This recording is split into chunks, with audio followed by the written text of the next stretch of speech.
A demonic hero named Hellboy works with a secret organization to stop evil monsters. But when he has to face an evil sorceress trying to destroy all of humanity, he'll have to decide if he'd rather side with humans who hate him or join his monster family. Welcome back to Recap Spot. Today we'll be recapping the 2019 adventure fantasy movie Hellboy. The film opens in the Dark Ages, and we see King Arthur and Merlin going to meet with Vivienne Nimue, the Queen of Blood. Vivienne thinks that King Arthur wants to make a truce with her, so that monsters and humans can live together in peace. The great King Arthur comes to Pendle Hill.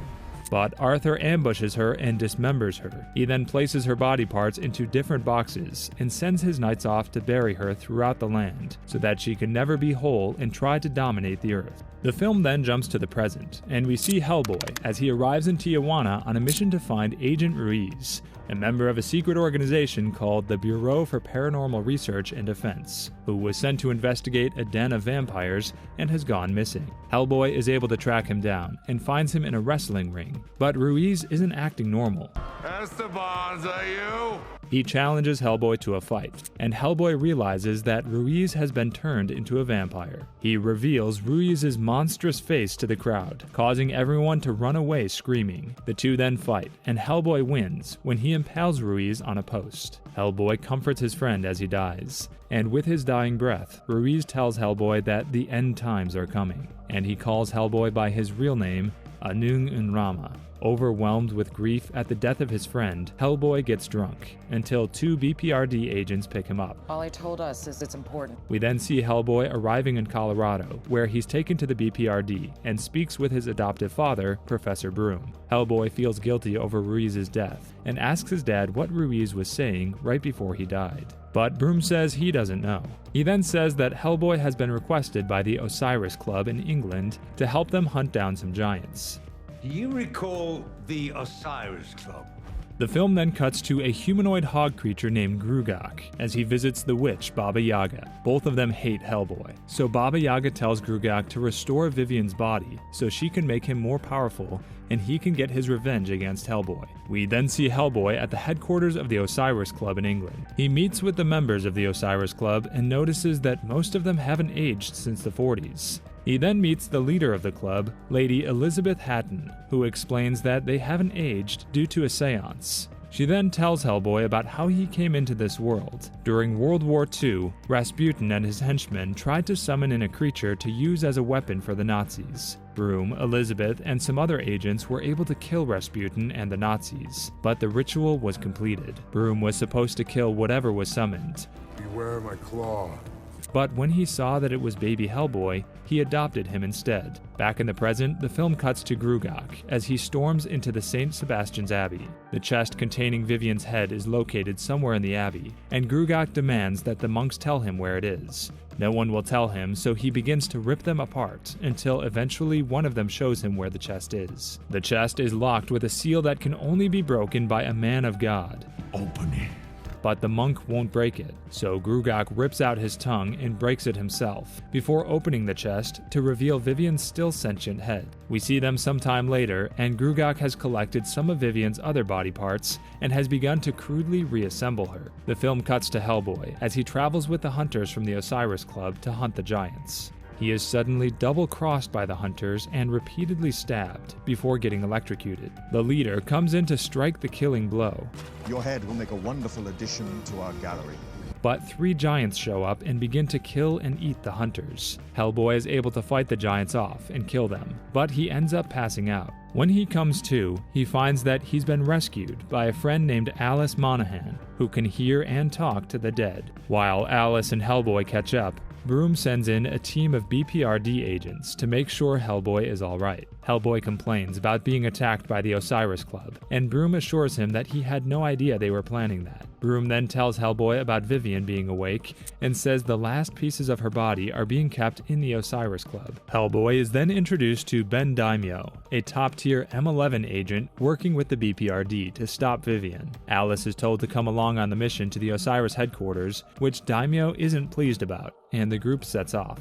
I'm sorry, who are you again? When the group arrives, they find that everyone has been brutally slaughtered. They find the body of Elizabeth, and Alice uses her powers to communicate with her spirit. Elizabeth warns them that if Vivian rises to power, then demons and monsters will conquer humanity. She also warns Hellboy that Vivian is looking for a king, and that this is his true destiny. While exploring more of the building, the group runs into Grugak and the last piece of Vivian. Hellboy begins to fight him, but is able to get away when Vivian distracts Hellboy with a vision where she manipulates him by saying she just wants monsters to be treated equally instead of hunted. Daimyo and Alice ask how Hellboy knows Grugak, and it's revealed that Alice was stolen by fairies as a child and was replaced with a changeling that turned out to be Grugak. Grugak tried to run when his true form was revealed, but Hellboy was able to brand him, permanently forcing him to be stuck as a humanoid boar.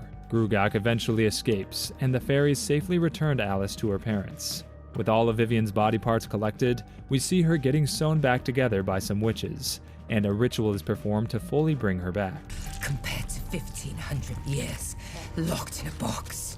She then tells Grugak that Hellboy is the key to their plans, and that they have one final task they need to complete. The film then cuts to Hellboy and Alice as they arrive at the M11 headquarters with Daimyo. They meet up with Broom, and Hellboy questions why he was spared by Broom when every other monster threat gets killed, and Broom says that he saw potential in him. Meanwhile, Daimyo sneaks off to another part of the building, where he gets a special bullet that will let him kill Hellboy if necessary. Hellboy ends up storming off after his argument with Broom. Stupid! No? Not even talking about her! And goes into the elevator, only to get transported to a mystical forest where he finds the home of Baba Yaga. When he goes inside, he finds Baba Yaga feasting on the fingers of some children she's killed. She offers to help him find Vivian if he'll give her his eye as an exchange for gouging hers out years ago. Hellboy agrees, and Baba Yaga seals their deal with a disgusting kiss. Baba Yaga says that Vivian will be at Pendle Hill because she needs to reclaim her blood before she can bring about the apocalypse, and Hellboy tricks Baba Yaga by saying she never said when he had to give her his eye. The two fight, and Hellboy ends up falling out of her house and back into the M11 offices. Is that a visit from Baba Yaga? The group flies in a helicopter to Pendle Hill, and Daimyo tells Alice that he got his scars when he and a team were hunting a demonic jaguar in Belize. His whole team was killed, but Daimyo managed to escape after being clawed. At Pendle Hill, Vivian regains her blood and rallies together an army of monsters. She then confronts her three sisters who betrayed her when she died, and she kills two of them. She leaves Gunaida alive after taking a crown of thorns from her, But you must do something for me first. and asking the woman to bring Hellboy to the one who will show him his destiny. Hellboy shows up and begins to attack Vivian, while her army begins to attack everyone else. Vivian tries to recruit Hellboy, but he refuses, and in retaliation, she takes a thorn from her crown and throws it at Alice's neck, poisoning her. Vivian and Grugak escape through a portal, as Gunaida shows up and tells Hellboy that they need to find Merlin to cure Alice. Daimyo and Hellboy bring Alice to Merlin and wake him up so he can save her. He is able to remove the thorn from her neck, but knocks both her and Daimyo unconscious so he can speak with Hellboy alone. Merlin tells Hellboy that he's a direct descendant of King Arthur, with his mother being a human and his father being a demon. Since he's a descendant of Arthur, he is the only one who can wield Excalibur, the one sword that can kill Vivian. Last of the royal lineage. Hellboy goes to grab Excalibur, but when he grabs it, he has a vision of an apocalyptic Earth and sees himself slaughtering dozens of humans with the sword in hand. Hellboy refuses to take the sword because he's scared of being the harbinger of the apocalypse, and Merlin crumbles to dust and dies. Now fully restored, Vivian begins terrorizing the streets of London with a deadly plague. Vivian finds the M11 headquarters and ends up slaughtering everyone there by the time Daimyo, Alice, and Hellboy arrive. Hellboy is worried about his dad, but Alice tells him she can sense that he's still alive, but he's missing. The group sees on the news that Vivian is at St. Paul's Cathedral, so they rush there to confront her. I'm on your side! The group finds a gigantic version of Grugak, and it turns out Vivian has made him more powerful. Hellboy tries to fight him, but isn't strong enough. Part of the ceiling breaks off during the fight and crushes Daimyo's leg. Suddenly, Daimyo begins to transform into a jaguar, and it's revealed that Daimyo's scar turned him into a were-jaguar. He helps Hellboy fight Grugak, but they're still overpowered, and Grugak is about to get his revenge on Hellboy. Suddenly, Vivian shows up and stops him, telling Grugak she no longer needs him, Forgive me.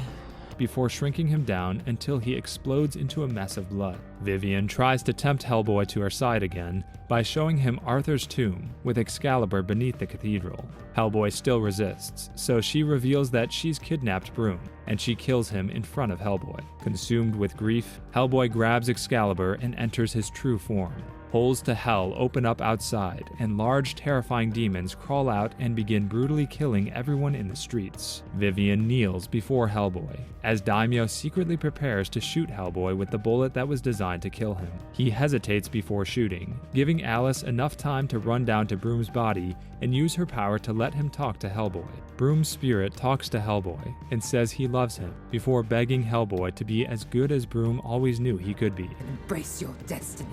Hellboy then turns on Vivian and decapitates her, sending all of the demons back to hell. As the holes in the ground close, Hellboy throws her head down into hell so she can never return. Hellboy says goodbye to his dad, and Daimyo destroys the bullet that can kill Hellboy, saying it was a mistake. The film then cuts forward 6 months, and we see Alice, Daimyo, and Hellboy as they fight off a cult in Siberia. After killing all of the cult members, they explore the facilities and find a tank with Abe Sapien inside. Click one of the videos on screen right now